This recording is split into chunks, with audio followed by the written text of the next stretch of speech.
আজকের গুরুত্বপূর্ণ সংবাদ সাথে আছি নবনীতা চৌধুরী।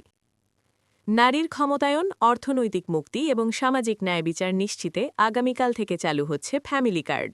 উদ্বোধন করবেন প্রধানমন্ত্রী। খুশি সম্ভাব্য উপকারভোগীরা। দেশে জাকাত ব্যবস্থাপনা আরও কার্যকর ও সুশৃঙ্খল করতে তারেক রহমানের নির্দেশ। ভারতে গ্রেপ্তার শরীফ ওসমান হত্যাকাণ্ডে জড়িতদের দেশে ফিরিয়ে আনতে জোরালো প্রচেষ্টা চলছে, জানালেন স্বরাষ্ট্রমন্ত্রী। ভোজ্য তেলের দাম বাড়বে না, আতঙ্কিত হয়ে প্রয়োজনের অতিরিক্ত কেনাকাটা না করতে ভোক্তাদের প্রতি আহ্বান বাণিজ্যমন্ত্রীর।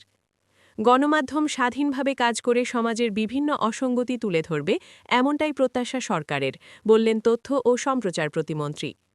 ইরান বনাম ইসরায়েল যুক্তরাষ্ট্র যুদ্ধে এ পর্যন্ত 4 বাংলাদেশি নিহত, দুবাই থেকে দেশে পৌঁছালো একজনের মরদেহ।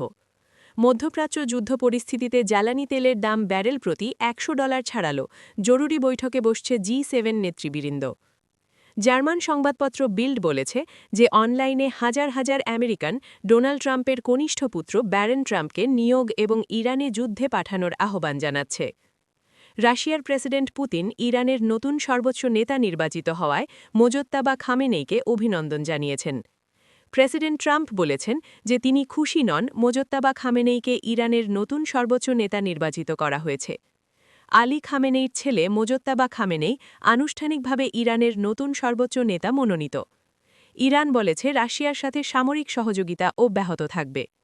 ইরানের প্রেসিডেন্ট পেজেশকিয়ান বলেছেন যে ইরান দেশের 1 ইঞ্চি মাটিও নিতে দেবে না।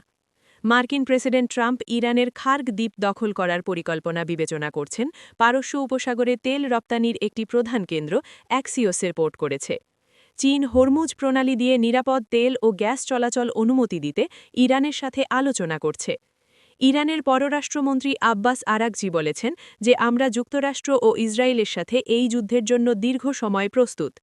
WSJ রিপোর্ট করেছে যে ইরানের কাছে এখনও হাজার হাজার মিসাইল লুকিয়ে আছে এবং শেষ উপায় হিসেবে তার সবচেয়ে শক্তিশালী এবং দীর্ঘ পাল্লার মিসাইল আটকে রাখতে পারে।